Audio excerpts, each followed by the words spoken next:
Hello friends, welcome to Learner's Planet. Friends, this is our third session for the solution of SBI PO paper 2013. In the previous two sessions, we have discussed the problems based on data interpretation and analysis. In this session, we are going to take one more set of data interpretation from the same paper, and we are going to discuss the problems from reasoning also from the same paper. Okay, so just be ready with your paper and pen, and let's begin the session. Now let's see the set of questions. Here we have been given a pie chart and a small table over here. Pie chart showing percentage-wise distribution of cars in 4 different states, distribution of car, total number of cars, and table showing ratio between diesel and petrol engine cars which are distributed among 4 different states. Okay, so that's pretty simple question. This is the breakup of 700 cars and this is the ratio of diesel to petrol cars, right? Now the first question let's take. What is the difference between the number of diesel engine cars in state 2 and number of petrol engine cars in state 4? Okay, so state 2 total number of cars are 28%. So 28% of 700.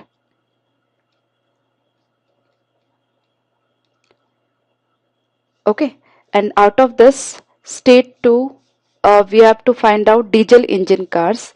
So the ratio is 5:9. That means diesel cars are 5/14, right? Out of 14, 5 plus 9, that is 14. Out of 14, from every 14, 5 are diesel engine cars. So out of all these, 5/14 will be diesel engine cars in state 2.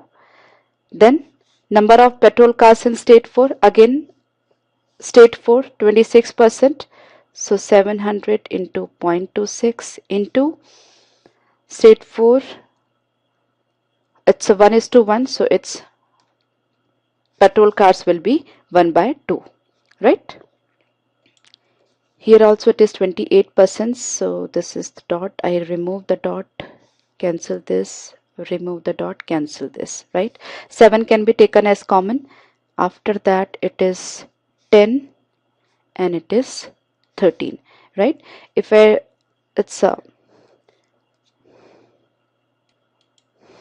the difference is 10, 7 into 10 minus 7 into 13. If I take 7 as common, so inside the bracket that will be 13 minus 10, that's 3 into 7. The difference is 21. Okay, so that was very easy. What is the difference between total number of cars in state 3 and number of petrol engine cars in state 2? So state 3 total number of cars, that is 32% of 700. So I can write 7 into 32. These are the total number of cars in state 3, right?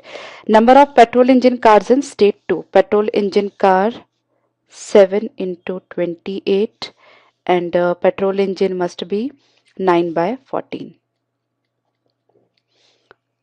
Okay, total it is 5 plus 9, that is 14. So out of them 9 are petrol, so from every 14 9 are petrol. So out of the total number of cars in state 2, the total number of petrol engine car will be 7 into 28 into 9/14, right? Again you can take 7 as common, so here it is 32 minus 18.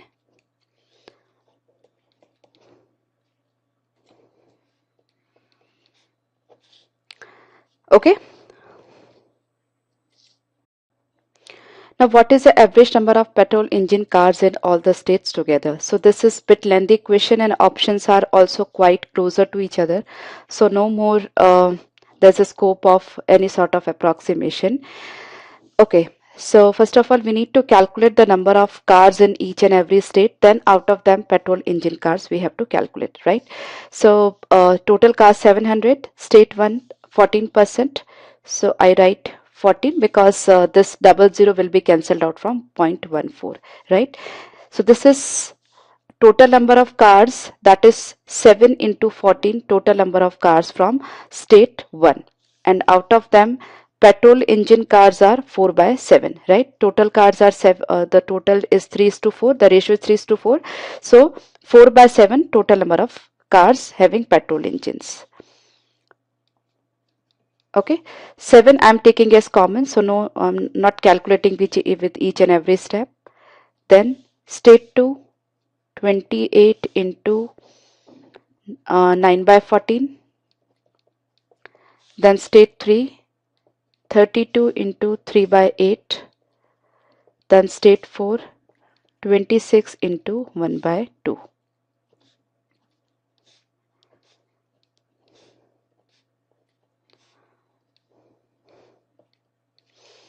Okay, so this is the total, and this calculation is multiplied by 7, and if we have to find out the average, we'll divide this by 4, right? So 7 by 4, this is 8, 18, 12 and 13. So 12 plus 13, 25, 25 plus 8, 30, 33. I'm sorry, 43. 43 plus 8 is 51, right? I just repeat, 12 plus 13, 25, 25 plus 8, 33, 33 plus 18, 51, right?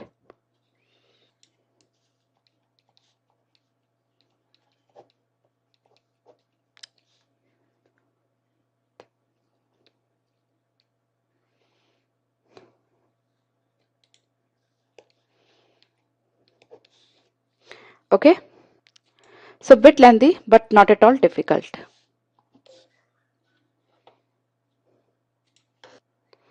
Number of petrol engine cars in state 3 is what percentage more than number of diesel engine cars in state 1? Okay, so we can take the ratio of number of petrol engine cars in state 3 and number of diesel engine cars in state 1. This way we can calculate the percentage very easily, right? Now the total number of cars is fixed, so we don't have to consider 700 over here. So I'll be taking state 3, that's 32, right? And petrol engine car in state 3, that is 3 by 8, right? So this is petrol engine cars in state 3,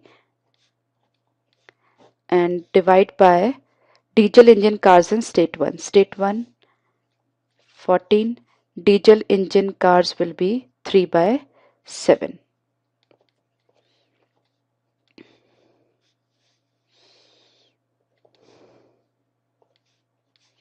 So that's 2. Or we can say 2 by 1.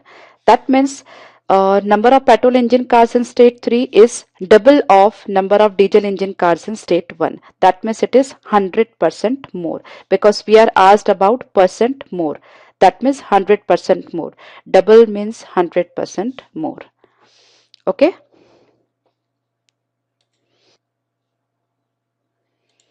If 25% of diesel engine cars in state 3 are AC and remaining cars are non-AC, what is the number of diesel engine cars in state 3 which are non-AC? Okay, so first of all, total number of cars is in state 3 7 into 32.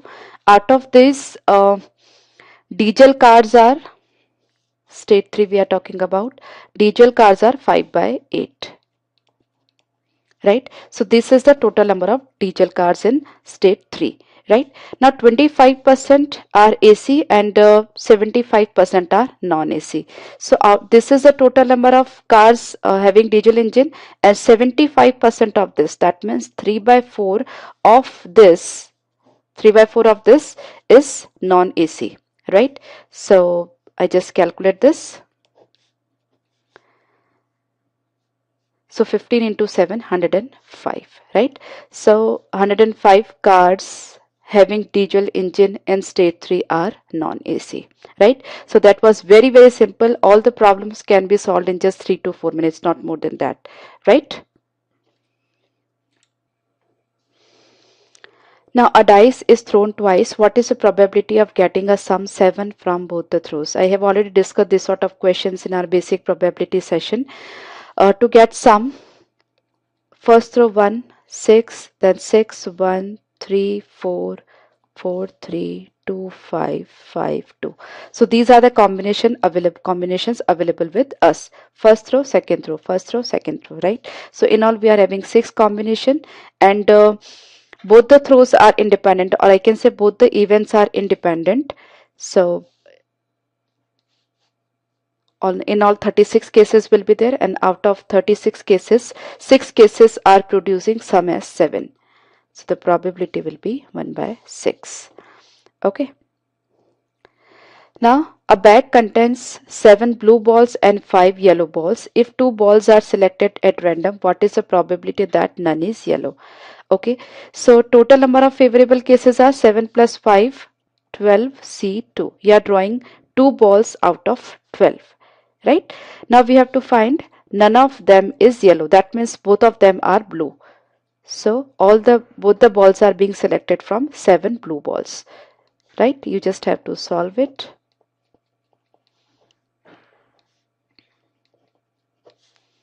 Okay, pretty simple. I have solved many questions based on probability, so you can refer the session once again if you are not clear, right? I'm not going to explain the basics once again over here. You just refer the session.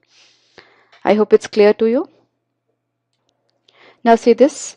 In a team there are 240 members, males and females. 2/3 of them are males. 15% of males are graduates. Remaining males are non-graduates. 3/4 of the females are graduates. Remaining females are not graduates. Okay. So first of all, let's make a table.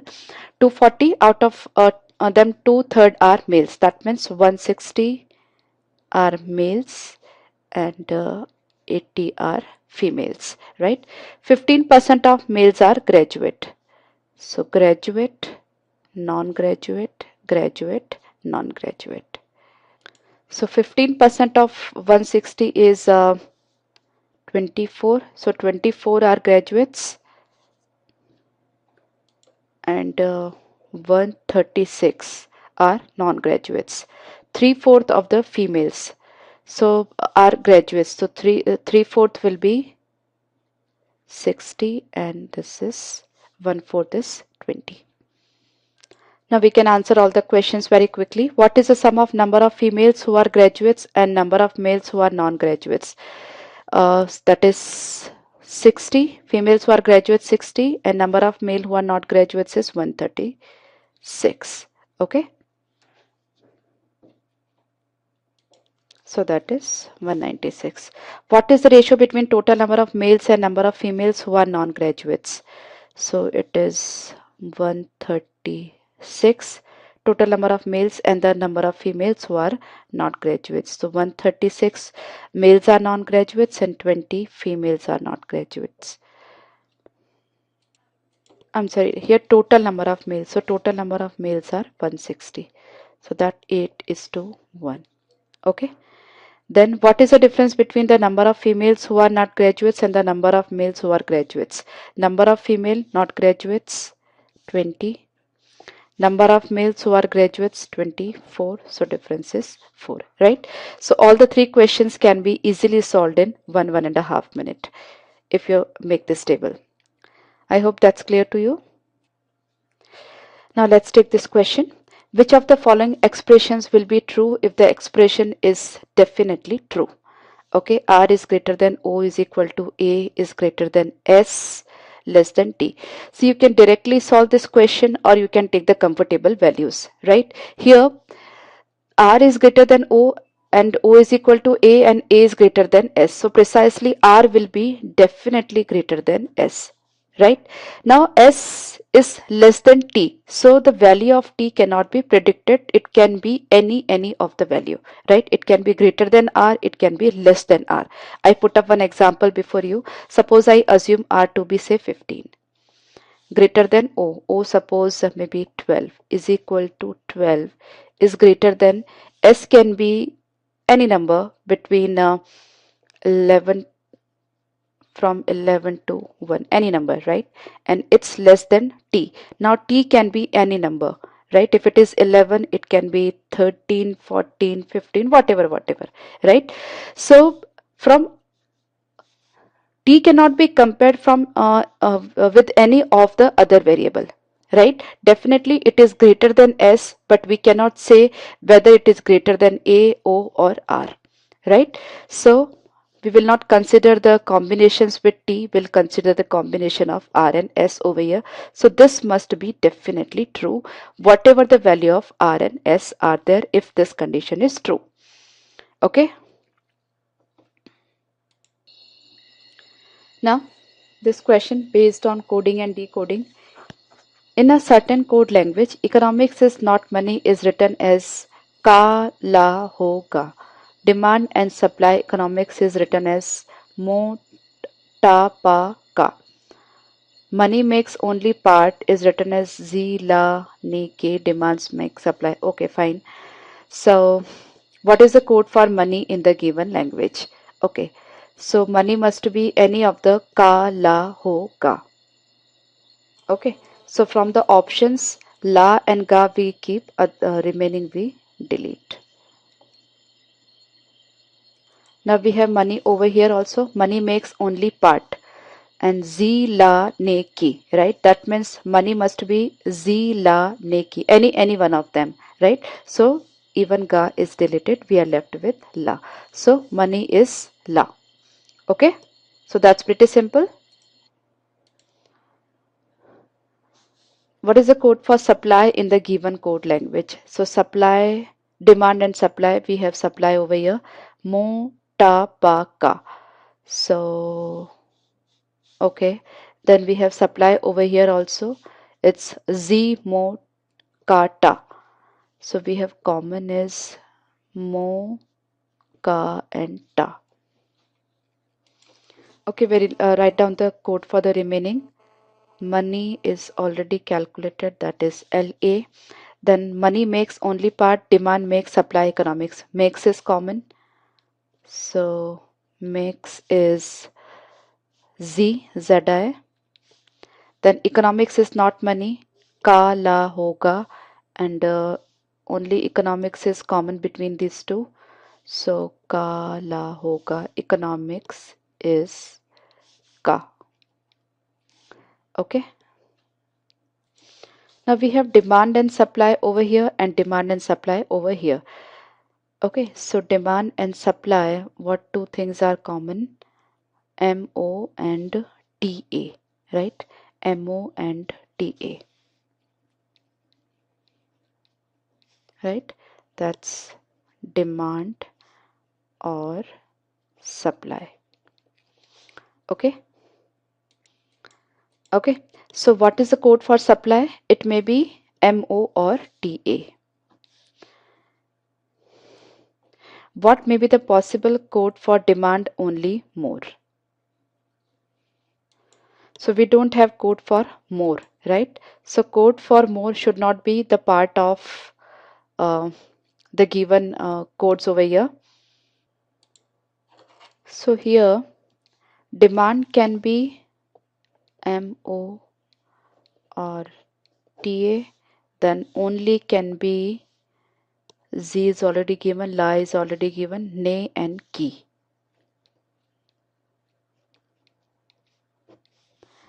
And more we don't have. So the third one should be something new. Now let's see options. We can have MO, NE, and the third one to be new. So this can be a choice. MO, NE, ZI cannot be part. So this is wrong. ZI cannot be part. MO, NE, and KI. KI and NE, both of them cannot be together. So this is also wrong. XI, Ka, and Ta. Ka is for economics. So even this is wrong. So this is the correct one.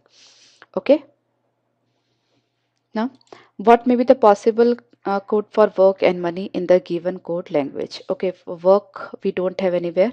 And is demand and supply economics. Demand and supply is mo and ta, any one of them, and economics is ka, right? So and should be PA, right? We should be having PA.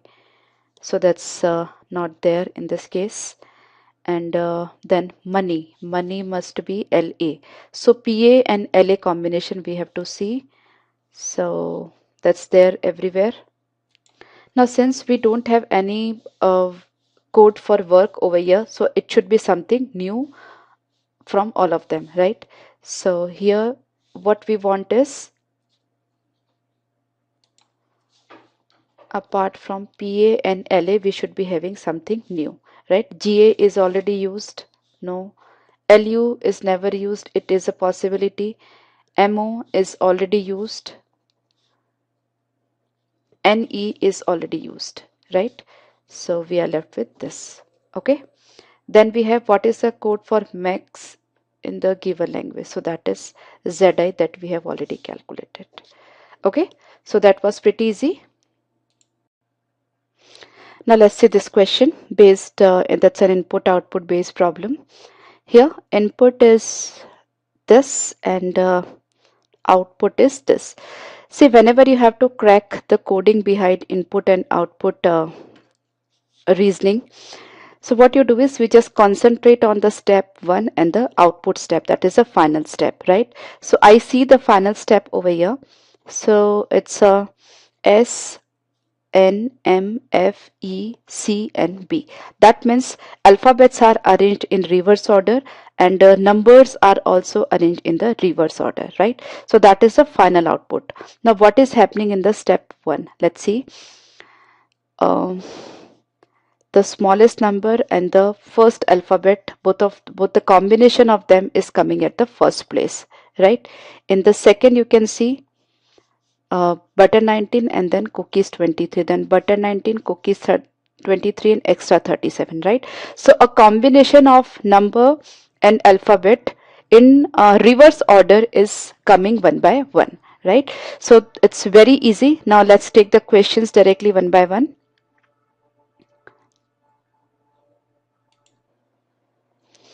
Now this is the input and we have to make the various steps and output for this particular input.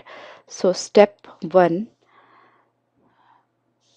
B and then the smallest number is 17.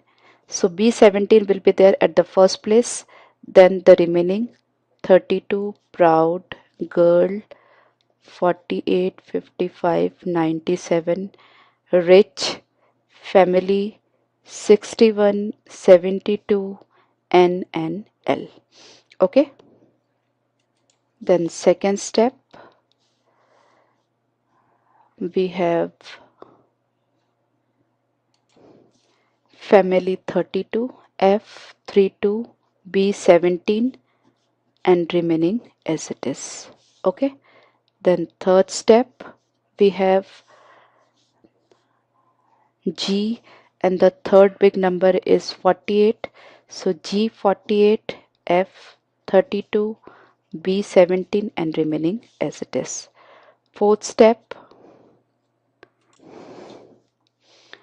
L 55, then this entire story. Then fifth step, N 61, L 55 and remaining. Then in the sixth step, P 72 and in the seventh step, R 91. Okay. How many steps will be required to complete the given input? That we have already calculated over here. 7 steps will be required. Okay. Now which of the following is the third element from the left end of step 6? Step 6, third element must be P72 then N61, right? So P72 and then N. So third element will be N, that means nice. Okay, so that was easy. Okay, which of the following is the step 3 of the given input? So step 3, we have the first two elements should be G48, F32. So let's see G48, F32. Okay, that we have over here G48, F32. So this is the correct third step. Okay, remaining we don't have to see because we have only two options starts with G48 and in this we don't have F32. So this is the correct one. Okay.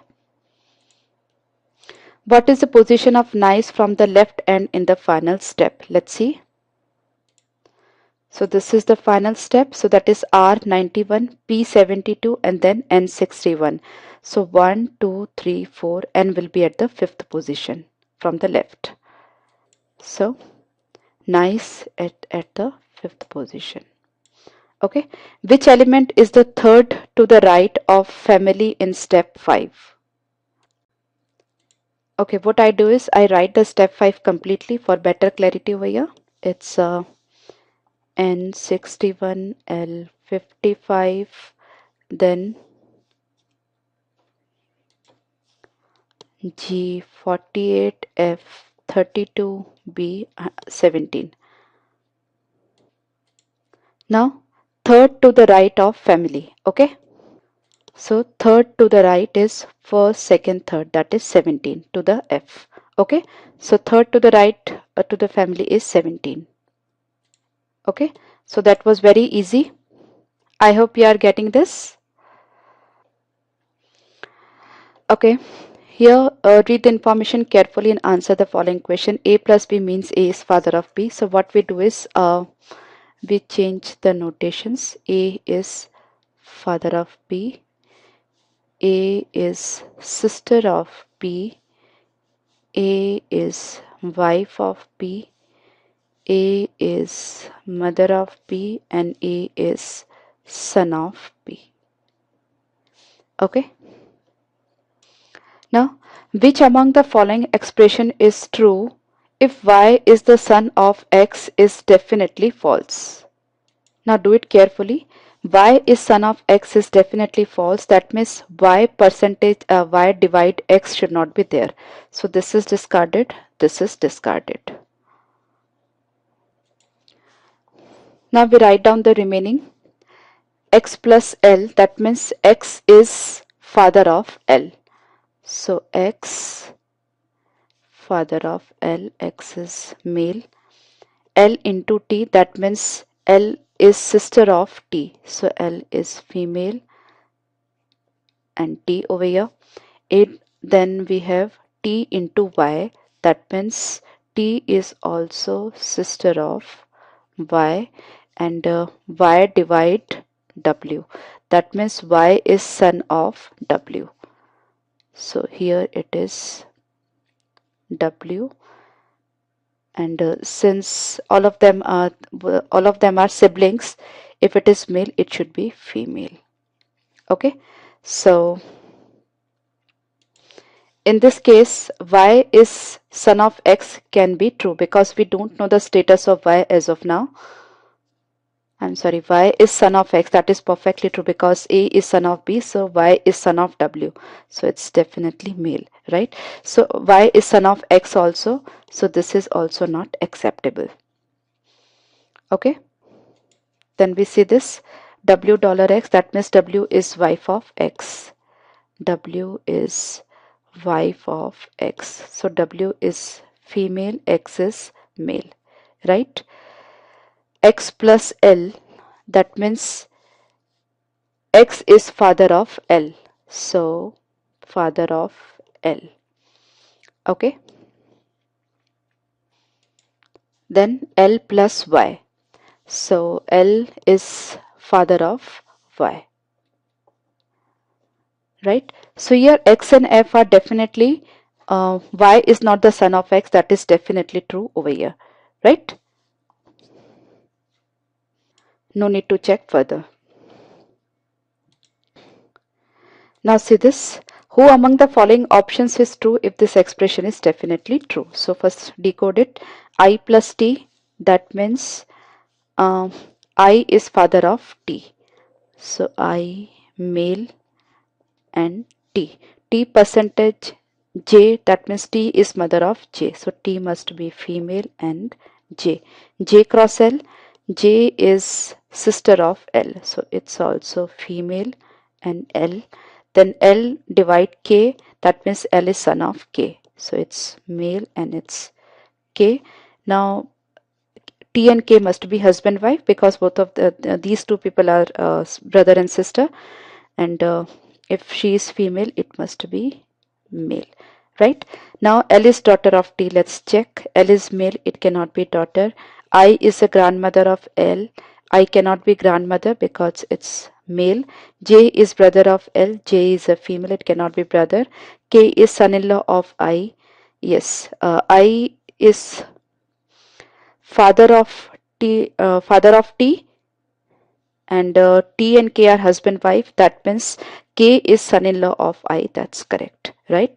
T is father of J. That's incorrect because T is a female, right? Pretty simple. Now, which among the given expressions indicate M is the daughter of D? Okay, M is the daughter of D. That means M should be shown as female. In this option, we can see D is father of T and T is sister of M. That means D can be father of M. So let's check it in detail. And here also the same thing. D is father of M and M is sister of T.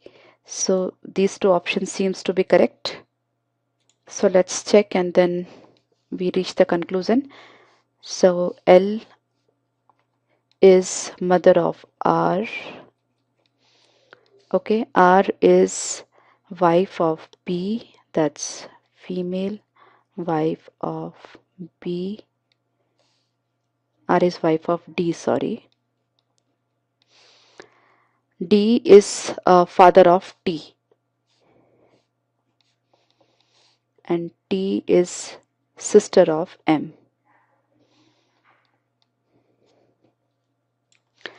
So here M is daughter or son of D, right? Not necessarily daughter, but it may be son also.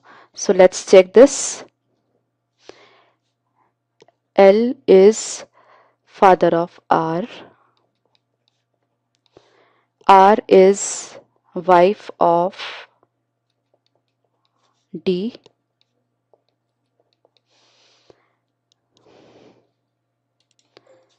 And D is father of M.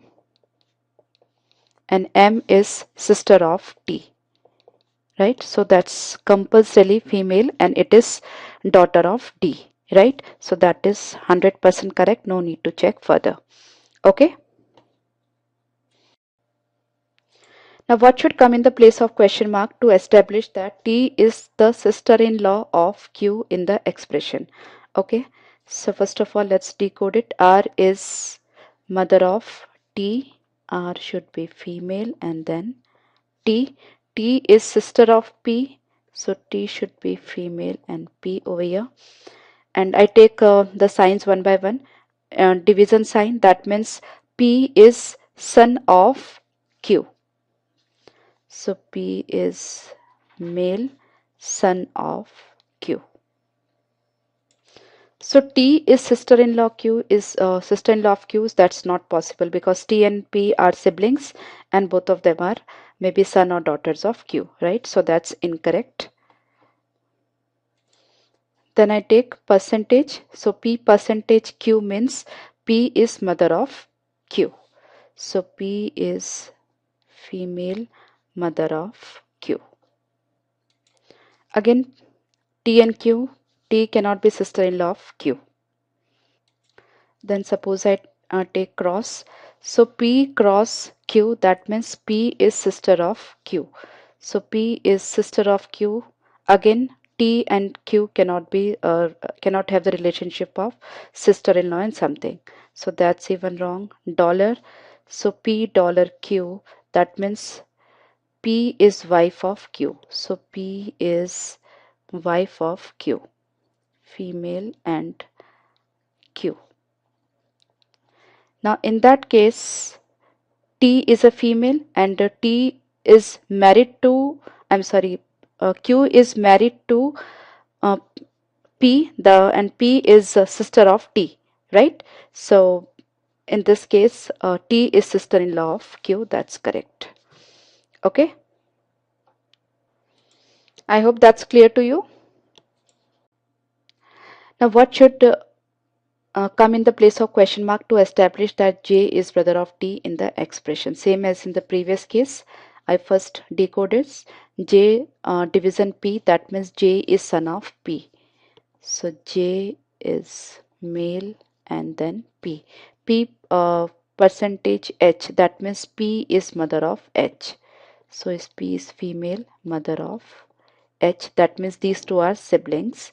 Then we don't know this, I put up cross over here. So H cross T, that means H is sister of T.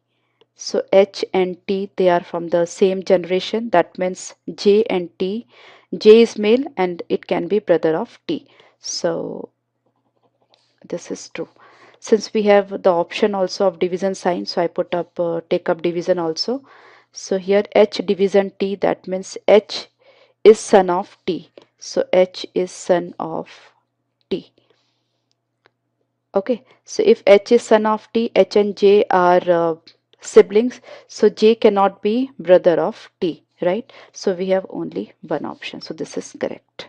Okay, so lot many questions we have solved even in this session. Almost all the questions based on data interpretation and reasoning, verbal reasoning, I have solved in these 3 sessions.